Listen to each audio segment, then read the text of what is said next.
மனிதானே மகத்தானவன், மனிதானே மகத்தானவன், மனிதானே மகத்தானவன். போறது முன்னாடி சில மும்மொழி கொள்கைன்னா அது என்ன அப்படின்னு நம்ம பார்த்துடலாம். அதாவது இந்திய மொழிகள், அதாவது தமிழ், தெலுங்கு, கன்னடம், மலையாளம், ஒடிசா, பாலி, பாரசீகம், பிரகிருதி, சமஸ்கிருதம், இந்தி மற்றும் பல மொழிகள். அதே அயல்நாட்டு மொழிகள், மற்ற மொழி விருப்ப மொழி வந்து optional, Korean, Russian, French, Chinese, German, Spanish, Portuguese, தாய், ஜப்பானீஸ்.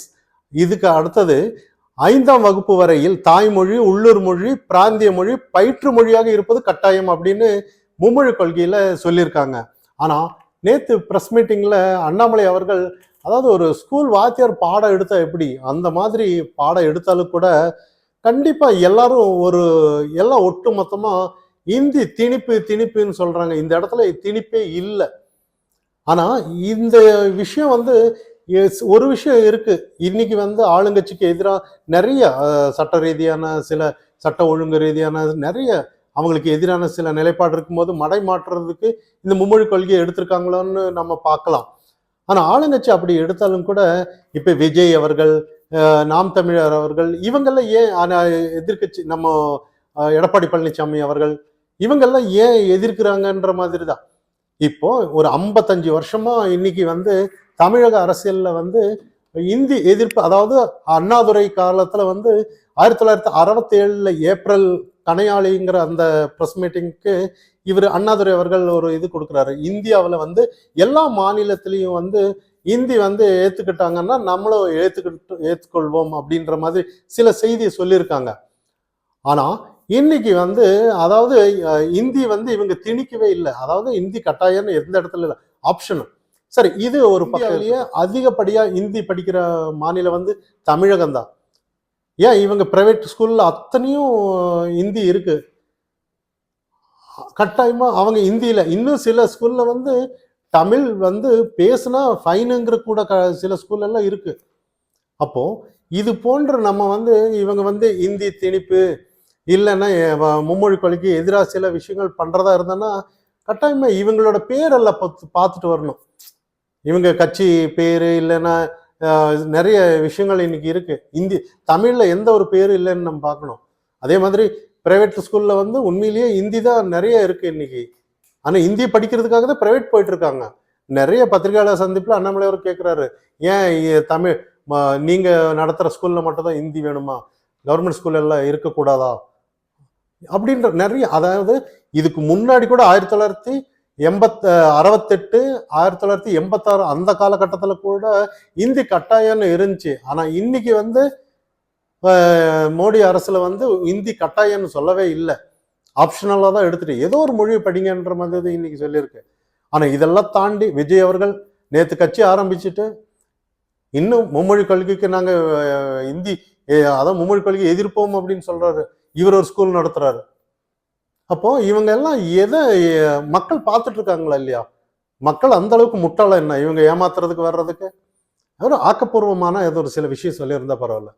இதே நாம் தமிழர் அவர்கள் ஆனாலும் சரி, சீமான் அவர்களும் சரி, அவங்க தேர்தல் அறிக்கையில கூட அப்படிதான் இந்தி உட்பட பல ஏதோ ஒண்ணு கத்துக்கலான்ற மாதிரி தான் அவங்க சொல்லியிருக்காங்க. ஆனா இதையே தான் பிஜேபி சொல்லியிருக்கு. ஆனா இவங்க சொல்றாங்க இந்தி திணிப்புன்னு. யார் திணிப்புன்னு சொன்னது இங்க? அன்பில் மகேஷ் அவர்கள் பிரெஞ்சு படிக்கிறாரு. யார் பிரெஞ்சு யாராச்சும் திணிச்சாங்களா என்ன? அந்த மாதிரி யாரோ ஒருத்தர் ஹிந்தி படிச்சுட்டு போனா உங்களுக்கு என்ன அப்படின்ற கணக்குல தான் இன்னைக்கு பேசப்படுறாங்க. ஆனா இன்னைக்கு செவிடுங்காதுல சங்கோதன மாதிரி தான் இன்னைக்கு நம்ம பார்க்கணும். இங்க இருக்கிற மும்மொழி கொள்கைக்கு எதிராக செயல்படுறவங்கள. ஒரு மக்கள் மத்தியில நேத்து பிரஸ் மீட்டிங் நடத்துறாரு அண்ணாமலை அவர்கள். மக்கள் பார்த்துட்டு இருக்காங்க. ஒரு தெளிவா பாயிண்ட் அந்த அளவுக்கு விஷயம் சொல்லிட்டு வர்றாரு.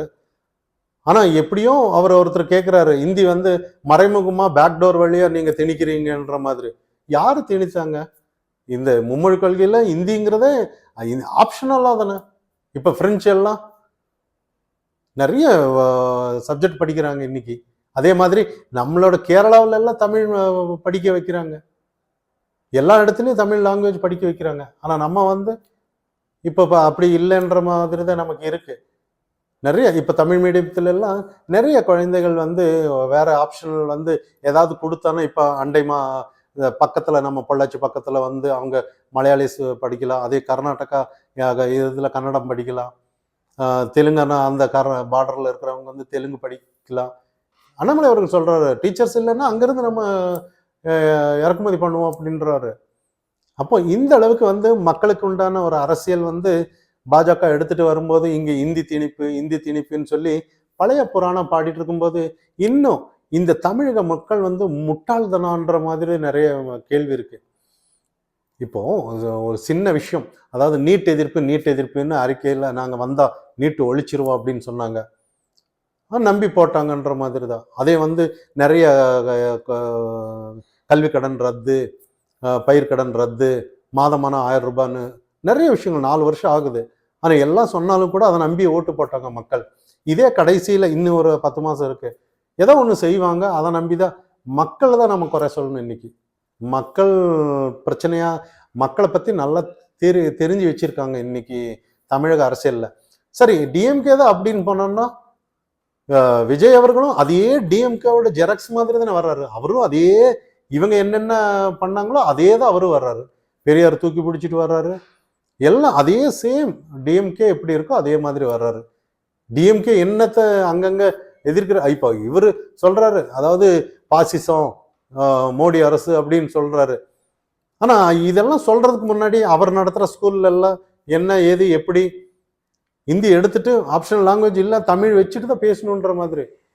ஆனா இவங்கெல்லாம் ஊருக்கு உபதேசம் மாதிரி சொல்ல வர்றாங்க. ஆனா மக்கள் உபதேசம் சொன்னாலும் மக்கள் ஏத்துக்கிறாங்களாங்கிற ஒரு சின்ன இது. ஏன்னா மக்கள் இன்னைக்கு காசு கொடுத்தா ஓட்டு போடுறாங்க அப்படிங்கிற கணக்கு இன்னைக்கு இருக்குதா. அது வந்து நம்ம எந்த ஒரு மாற்று கருத்து இல்லை. தமிழகத்தில் பொறுத்தளவு காசு கொடுத்தா ஓட்டு, கடைசியில் ஏதாவது ஒரு தேர்தலில் இருக்க ஏதாவது அதை தர்றோம் இதை தர்றோம். அப்போ மக்கள் எவ்வளோ ஒரு பாருங்க, இன்னைக்கு மற்ற தேசத்துல எல்லாம் ஸ்டேட்ல எல்லாம் ஒரு லாங்குவேஜ் கூட எக்ஸ்ட்ரா படிக்காம இங்க வந்து அந்த அளவுக்கு தொழில் ரீதியா நிறைய முன்னேறிட்டு இருக்காங்க இன்னைக்கு. ஆனா நம்ம எல்லாம் போனாலும் கூட அந்த அளவுக்கு ஒரு அந்த அளவுக்கு கஷ்டம். தமிழ் மீடியம் படிக்கிறவங்க வந்து உண்மையிலேயே கஷ்டம்தான். ஏன்னா நிறைய ஸ்கூல்கள் இன்னைக்கு மூடப்படுறதா சொல்றாங்க. ஆனா இதெல்லாம் ஏதாவது ஒரு ஆக்கப்பூர்வமா தமிழ் மீடியம்க்கு ஏதாவது ஒண்ணு இவங்க செஞ்சுட்டு அதுக்கப்புறம் வேற ஏதாவது குறை சொல்லியிருந்தானா பரவாயில்ல. தமிழ் மொழி வந்து உண்மையிலேயே அழிச்சிட்டு இருக்காங்கன்னு சொல்லணும். இதெல்லாம் தாண்டி சில விஷயங்கள் என்னன்னா, இந்தியோ இல்லை மாற்று மொழி படிச்சுட்டோன்னா இந்த திராவிட கட்சி காணாமல் போயிருன்னு தான் நம்ம பார்க்கணும். ஆண்ட கட்சி ஆனாலும் சரி, ஆளுங்கட்சி ஆனாலும் சரி. ஏன்னா அந்த அந்த அளவுக்கு தான். ஏன்னா இங்க படிக்காத முட்டாள் இருந்தால் தானே போஸ்ட் ஒட்டவும் பிரச்சாரத்துக்கு வருவாங்க. உண்மையிலேயே இப்ப பிரச்சாரத்துக்கு யாரும் வர்றதில்ல. காசு கொடுத்தாதான் பிரச்சாரத்துக்கு வர்றாங்க. எல்லாம் யாருமே ஆட்கள் காசு இல்லாம யாருமே கூட்டத்துக்கு வர்றதில்ல. அதெல்லாம் ஒரு காலம் மாறி போச்சு.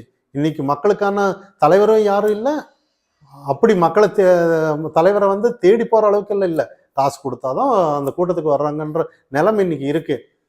இதுக்கப்புறமும் இன்னும் இந்த பொய்யான மொழிக் கொள்கை ஏதாவது எதிர்ப்பு அது இதுன்னு உருட்டிட்டு இருந்தான்னா தமிழக மக்கள் 2026 நல்ல பதிலடி கொடுப்பாங்க. மனிதானி மகத்தானவன், மனிதானி மகத்தான